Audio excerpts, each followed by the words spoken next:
Bismillah, alhamdulillah, wassalatu wassalamu ala rasulillah wa ala alihi wa sahbihi wa man walah wa ba'du. Mudah-mudahan ananda semua di sana dalam keadaan sehat walafiat serta Allah senantiasa menjaga diri dan keluarga kalian dari macam mara bahaya apapun. Mudah-mudahan kalian di sana dalam keadaan masih tetap semangat, masih tetap menunggu-nunggu nih apa nih materinya yang akan kita pelajari hari ini dan hari-hari esok setelahnya. Ya, masih tetap semangat ya. Kali ini kita masuk ke subtema kedua, pembelajaran 1 dan 2 ya. Tentang apa aja sih? Pertama tentang wujud benda. Kedua kita akan mempelajari tentang massa dan volume. Dan yang selanjutnya adalah bagaimana contoh sikap saling tolong menolong. Kita saksikan bersama. Wujud benda dapat dikelompokkan menjadi 3. Apa aja? Yang pertama, wujud benda itu ada 3. Yang pertama adalah benda padat. Yang kedua adalah benda cair. Yang ketiga adalah benda gas.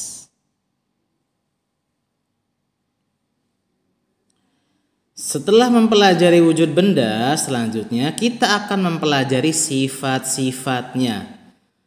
Sifat-sifat benda dari benda padat, benda cair, dan benda gas. Yang pertama, sifat-sifat benda padat. Yang pertama, bentuk dan ukuran tidak berubah. Kemudian, yang kedua, mempunyai berat. Yang ketiga, dapat dilihat dan dipegang. Yang keempat, volume benda tetap.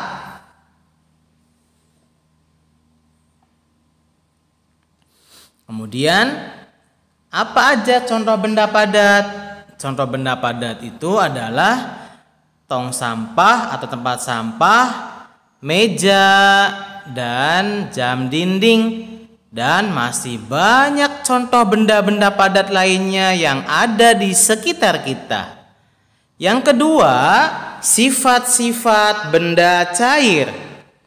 Sifat benda cair adalah yang pertama, bentuknya berubah mengikuti wadah. Yang kedua, mengalir ke tempat yang lebih rendah dari yang tinggi ke rendah. Yang ketiga, menekan ke segala arah. Yang keempat, meresap melalui celah-celah kecil. Kemudian, yang kelima, permukaan air yang tenang selalu datar meski posisi wadah miring. Lihat di contoh. Ya, awalnya botol tegak, kemudian dimiringkan. Jadi airnya itu tenang, tidak berombang-ambing gitu ya. Tidak banyak gelombang. Contoh benda cair yaitu yang pertama air. Yang kedua madu. Yang berikutnya air teh. Dan masih banyak lagi contoh-contoh lainnya yang termasuk benda cair. Selanjutnya adalah benda gas.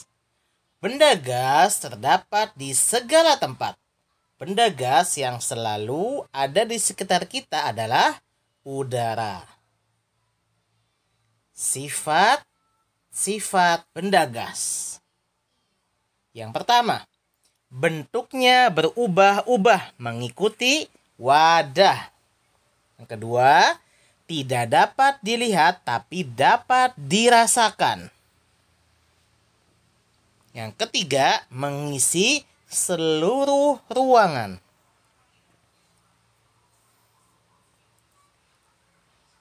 Nah, yang selanjutnya adalah contoh benda gas, yaitu uap air, balon, asap pabrik, dan masih banyak contoh-contoh yang termasuk benda gas di sekitar kita.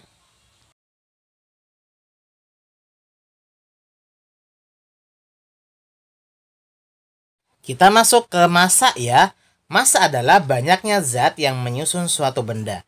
Kalau kalian lihat di buku tematik kalian, ada seorang ayah sedang memainkan permainan jungkat-jungkit. Di mana kesimpulannya adalah massa ayah lebih berat daripada massa anaknya. Kenapa? Karena ayah adalah pria dewasa, memiliki berat badan juga berlebih. Jadi, semakin besar seseorang, maka akan semakin berat massanya dibandingkan dengan massa anaknya itu. Kita masuk lagi ke volume. Ya, ada bola kasti dan bola basket ya. Dimana kalau bola basket disimpan di sebuah kardus, kemudian kardusnya itu semakin sempit ya. Kenapa? Karena bola basket memiliki volume yang sangat besar dibandingkan dengan bola kasti. Bola kasti berukuran kecil sehingga ketika dimasukkan ke dalam sebuah benda atau kotak, ternyata masih banyak lagi ruangan yang lainnya karena bola kastinya kecil. Jadi semakin banyak mungkin bola kasti yang bisa untuk dimasukkan ke dalam kardus atau kotak tersebut. Nah, jadi apa itu volume? Volume adalah ukuran ruang yang ditempati suatu benda. Kita ambil contoh lagi, ada akuarium A dan akuarium B. Manakah menurut kalian yang lebih besar volumenya? Iya, Masya Allah. Ternyata yang paling besar adalah akuarium A. Akuarium A lebih besar daripada volume akuarium B. Kenapa? Karena semakin besar ukuran suatu benda, semakin besar pula volumenya. Ya.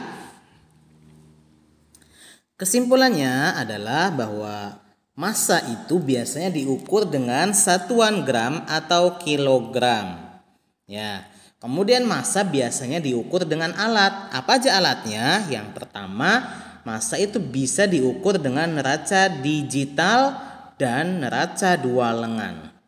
Sedangkan kita masuk ke volume, volume itu semua benda menempati ruang dan ukuran ruang yang ditempati oleh benda disebut volume. Benda yang kecil menempati ruang yang lebih kecil dibandingkan benda yang besar. Hal ini berarti benda yang kecil memiliki volume yang kecil, benda yang besar memiliki volume yang besar. Kita lanjutkan ya, di materi selanjutnya adalah di halaman 43. Tolong menolong. Sikap tolong menolong. Tolong menolong adalah saling membantu antar sesama manusia. Tolong menolong ini merupakan sikap yang terpuji. Beberapa contohnya bisa kalian lihat di halaman 42 dan 43. Pertama, Tony dan ayah. Di jalan, Tony melihat anak yang menangis. Tony dan ayah menghampiri anak tersebut. Ternyata anak itu tidak tahu jalan pulang. Ia bermain terlalu jauh dari rumahnya. Kebetulan ayah Tony mengenal orang tuanya. Tony dan ayah akhirnya mengantar anak itu pulang. Ya, itu contohnya. Ada lagi menolong teman yang terjatuh. Dari mana? Tuh dari sepeda. Kalian lihat ya. Kemudian mengumpulkan sumbangan untuk korban bencana. Kemudian membantu membawakan belanjaan. Nah, tolong menolong itu senantiasa seharusnya harus dengan tulus. Artinya apa? Tidak mengharapkan imbalan. Dari siapa? Dari orang yang ditolong. Nah, misalkan kita menolong teman yang jatuh, kita nggak usah minta imbalan, ya. Kita menolong dengan ikhlas karena Allah Subhanahu wa taala. Kenapa kita harus menolong teman, menolong seseorang? Karena kita ini tidak bisa hidup sendirian, ya, karena kita dikenal dengan makhluk sosial, makhluk yang membutuhkan bantuan orang lain. Insya Allah Ta'ala, kalau kita mau menolong saudara kita, insya Allah kita nanti akan ditolong kembali. Oleh siapa? Oleh Allah Subhanahu wa Ta'ala ya. Jadi kita senantiasa sebisa mungkin buat bisa memudahkan urusan orang lain. Kita senantiasa agar menjadi makhluk yang bermanfaat buat sesama. Tuh, ya, di ketiga contoh di gambar ini sudah ada di mana contoh perbuatan yang memberikan manfaat, ya. Apalagi yang terutama nih, kalian lebih berinteraksi dengan orang tua kalian. Di mana orang tua kalian, jangan nunggu orang tua tuh sampai kesusahan. Langsung peka kalian. Oh, mama mau dibeliin ini, saya siap mah. Oh sini mah, lagi pegang sapu mamahnya. Siap umi, saya nyapu aja mi. Misalkan abinya lagi mau menyiram tanaman, sini abi, saya saja. Jangan nunggu orang tua kalian sampai menyuruh. Nah, sini nah, bantuin umi. Nah, sini nah, bantuin abi, bantuin ayah cuci mobil. Jangan, kalau bisa langsung kalian peka lihat orang tua lagi apa, kalian tolong, ya. Kalau bisa sebelum menolong orang lain, tolonglah anggota keluarga kalian yang ada di rumah kalian sendiri ya. Manfaat tolong menolong adalah yang pertama, meringankan beban orang lain. Tentu pasti akan lebih ringan nanti. Kemudian mempererat persahabatan. Ketika kita dekat dengan seseorang, kemudian kita tolong, maka yang akan kita tolong akan semakin respect, akan semakin percaya, akan semakin lebih dekat lagi dengan kita. Kemudian 3, menumbuhkan kerukunan antar sesama manusia. Bahwasanya nanti kita akan tahu, oh kamu baik, saya ingin menolong dengan tulus tanpa ada apa-apa. Saya tidak ingin dikasih sesuatu, saya tidak ingin dikasih pujian karena lillahi ta'ala. Kenapa? Kita menolong seseorang itu hakikatnya adalah kita namanya makhluk sosial. Karena kita membutuhkan orang lain. Ya, nggak mungkin ada seseorang itu hidup tanpa membutuhkan bantuan orang lain. Ketiga, menumbuhkan kerukunan antar sesama manusia. Tadi sudah ya. Yang keempat, pekerjaan sulit terasa lebih mudah. Yang kelima, pekerjaan menjadi cepat selesai. Oke, mudah-mudahan bermanfaat. Semoga kalian bisa mempraktekannya di rumah ya. Ketika kalian sudah tahu ilmunya, kalian langsung praktekkan ya. Oh, ini baik buat saya. Oh, ini tidak baik buat saya. Wa'alafu minkum, jika ada kesalahan datangnya murni dari saya pribadi, dan jika itu benar datangnya dari Allah Subhanahu wa taala. Billahi taufik wal hidayah. Assalamualaikum warahmatullahi wabarakatuh. Subhanakallahumma bihamdika asyhadu an la ilaha illa anta astaghfiruka wa atubu ilaik.